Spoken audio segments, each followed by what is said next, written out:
नमस्कार दोस्तों, आज हम बात करेंगे उस ज्ञान की जो महान साधक गौतम बुद्ध ने हमें दिया है। जीवन में समस्याएं आना स्वाभाविक है, लेकिन बुद्ध ने हमें सिखाते हैं कि इनका सामना कैसे शांत मन और सही दृष्टिकोण से किया जा सकता है। अगर आप भी जीवन की चुनौतियों से जूझ रहे हैं और समाधान ढूंढ रहे हैं तो इस वीडियो को अंत तक जरूर देखें, क्योंकि हम आपको बुद्ध की शिक्षाओं के माध्यम से एक नई दिशा सिखाने वाले हैं। चलिए आज इसे बौद्ध कहानी के माध्यम से समझते हैं। रमेश नाम का एक व्यक्ति था जो बहुत परेशान रहता था। पिछले कुछ दिनों से एक के बाद एक उसे किसी न किसी दिक्कत का सामना करना पड़ रहा था। कभी ऑफिस में बॉस के साथ बहस हो जाती तो कभी घर पर वाइफ से, कभी उसे किसी कलिंग की बात ठेस पहुंचा रही थी। उसे समझ नहीं आ रहा था कि वो क्या करे, इसलिए वो एक आश्रम में अपने गुरुजी के पास पहुंचा और अपनी समस्या बताई। गुरुजी ने उसकी बात सुनी और कहने लगे, क्या तुम जानते हो नेवले सांप को मारकर खा जाते हैं? रमेश बोला, क्या?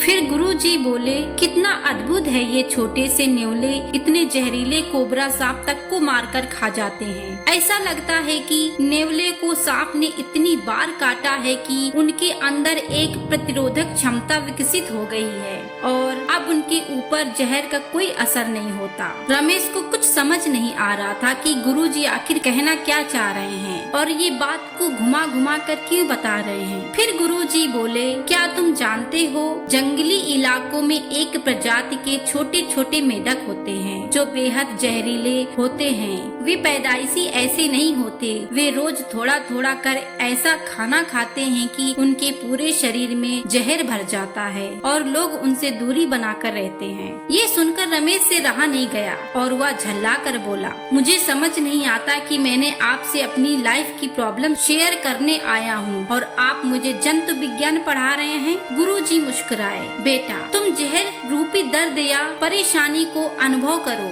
तो तुम्हारे पास दो विकल्प होते हैं। तुम नेवले की तरह उस अनुभव को जहर के प्रति प्रतिरोधक क्षमता विकसित करने में प्रयोग कर सकते हो, यानी कि तुम विपरीत परिस्थितियों का सामना करके खुद को और मजबूत बना सकते हो, या तुम उन मेढकों की तरह बन सकते हो जो जहर को अपने शरीर का हिस्सा बना लेते हैं। इसी वजह से हर कोई उनसे दूरी बनाकर रहता है। ऐसा कोई इंसान नहीं जिसके साथ कभी कुछ बुरा नहीं होता। ऐसा होने पर कोई कैसे प्रतिक्रिया करता है ये उसके ऊपर है। बताओ तुम कैसे बनना चाहोगे, नेवली की तरह या मेढक के जैसे? तो दोस्तों, लाइफ में बैड एक्सपीरियंस को अवॉइड नहीं किया जा सकता। जो किया जा सकता है वो ये है कि हम इन अनुभवों को कैसे लेते हैं, हम खुद पे इनका क्या असर होने देते हैं। बैड एक्सपीरियंस को सकारात्मक रूप से लेते हैं और खुद को मजबूत बनाते हैं तो हम उन नेवलों की तरह सशक्त हो जाते हैं और फिर बड़ी से बड़ी बाधाओं को पार करना सीख जाते हैं।